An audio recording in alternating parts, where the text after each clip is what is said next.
او پښتونه ته اتفاقا شنو بیا ګوره کنه پښتونه ته اتفاقا شنو بیا ګوره کنه د داسې خلکو خو زمونږ وړاندې او دس ماتېږي دا شعر راته بیا پښتونه ته اتفاقا شنو بیا ګوره کنه د داسې خلکو خو زمونږ وړاندې او دس ماتېږي اور دی بل کړی او لرګي ورله مونږ ټاکلي دی اور بلولو له به نور څومره ولس ماتېږي او بورا ویل زما ګناه څه ده راویې ښایې بورا ویل ټولې د جنت ولې به دا د پښتنو رسي ما وچه ډوډۍ تا په برګر بچي ساتلي دي او بعضې نیم دله پسې به ټول پښتون تړې هم نه بعضې نیم دله پسې به ټول پښتون تړې هم نه ما په هر ممبر او په سنګر بچي ساتلي دي Subscribe my YouTube channel. Press the bell icon, select all for more videos. سلامونه خوږو ستریمر شای په خیر راغلی نن موږ سره صدف صاحب راغلی ده او ورسره ډاکټر یاز مومن صاحب هغې نه به دوه درې غزلې اورو تاسو ټولې را سره واورئ ډېره مننه بزرګو دلته مجنون د اوربل دلته مجنون د لیلا سوري د اوربل بزرګو هلته چې نه پیدو په ځان نه و پاگل بزرګو واه شعرونو ته مې غوږ دی د جانان کلي ته کتک په بزرګۍ کې راځي د جانان کلي ته کتک په بزرګۍ کې راځي نو ابوجهل خو د ټولو ناول بزرګو د جانان کلي ته کتک په بزرګۍ کې راځي نو ابوجهل خو د ټولو ناول بزرګو استخاره مې د وطن په 100 کسانو وکړه چا به چې حق ویلو هغه به مکمل بزرګو ډاکټر صاحب تاسو ته ډالۍ دوي چې استخاره مې د وطن په 100 کسانو وکړه چا به چې حق ویلو هغه به مکمل بزرګو چا سره لاس کې به تسبیح په غاړه سپینې جامې چا خوب کې ولیدو صدف شډل بډل بزرګ واه واه واه ډېر مزیدار ډېر او د غزل ته یې چې تا زما په وینو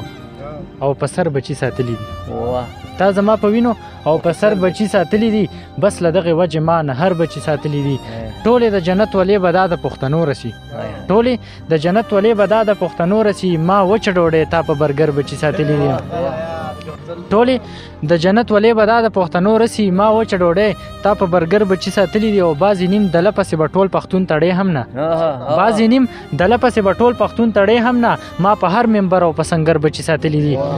او ستا د اسلامي ملک د باچا مېرمن زنا کوي ستا د اسلامي ملک د باچا مېرمن زنا کوي شکر ما په یو دیاړې لښکر بچي ساتلي دي ستا د اسلامي ملک د باچا مېرمن زنا کوي شکر ما په یو دیاړې لښکر بچي ساتلي دي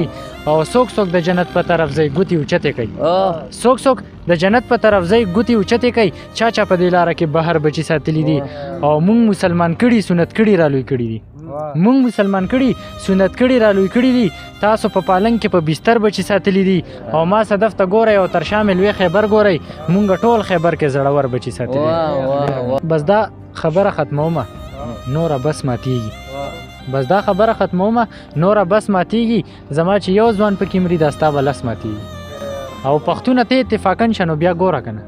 پښتونه ته اتفاقا شنو بیا ګوره کنه د داسې خلکو خو زمونږ وړاندې او دس ماتیږي دا شعر راته بیا پښتونه ته اتفاقا شنو بیا ګوره کنه د داسې خلکو خو زمونږ وړاندې او دس ماتیږي اور دی بل کړی او لرګي ورله مونږ ټاکلي دی اور بلولو له به نور څومره ولس ماتیږي او بورا ویل زما ګناه څه ده راویې ښایې بورا ویل زما ګناه څه ده راویې ښایې زه چې راځم ولې ګلونه د نرګس ماتیږي او صدفه هیڅ یې د ګنډلو طریقه نه لرې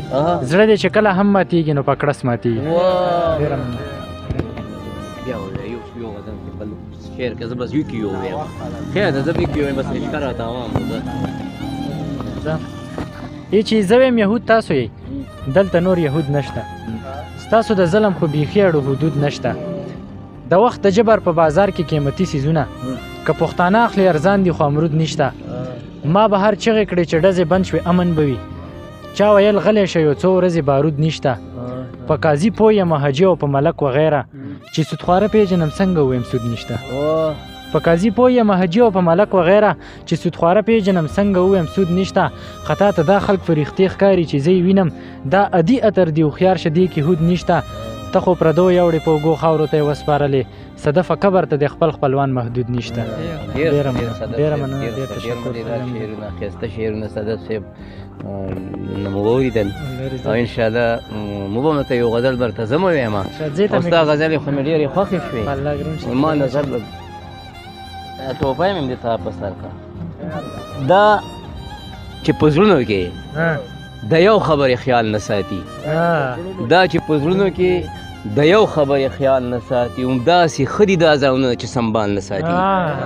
دا چې په زړونو کې د یو خبرې خیال نه ساتي همداسې ښه دي دا ځایونه چې سنبال نه ساتي او هغوی زمونږ په شان پنور کارونه نشي کړلی هغوی زمونږ په شان پنور کارونه نشي کړلی څوک چې په مخ باندې خولې د بشکان نه ساتي هغوی زمونږ په شان پنور کارونه نشي کړلی او څوک چې په مخ باندې خولې د بشکان نه ساتي او هر څه چې و هغه خو لاړو ترېنه غلو یوړلو هر څه چې و هغه خو لاړو ترېنه غلو یوړلو او اوس خو دې غني دا د کور په دې دیوال نه ساتي هر څه چې و هغه خو لاړو ترېنه غلو یوړلو صدف صاحب هر څه چې و هغه خو لاړو ترېنه غلو یوړلو اوس خو دې غني دا د کور په دې دیوال نه ساتي هغوی دې کډه وکړي ضدې او خپل کار دې کوي هغوی دې کډه وکړي ضدې او خپل کار دې کوي څوک چې په زړونو کې د مینې سر او تال نه ساتي هغوی دې ځي هغوی دې کډه وکړي ضدې او خپل کار دې وکړي څوک چې په زړونو کې د مینې سر او تال نه ساتي او دوی په تیارو کې اموخته دي په تیارو کې لوی دي دوی په تیارو کې اموخته دي په تیارو کې لوی دي دوی په کورونو کې ریاض بل مشال نه ساتي خوښ دې شو صدف صاحب یو خال دې په زنه داسې ښکاري لکه چې پایو کې لونګ پرېوتی وي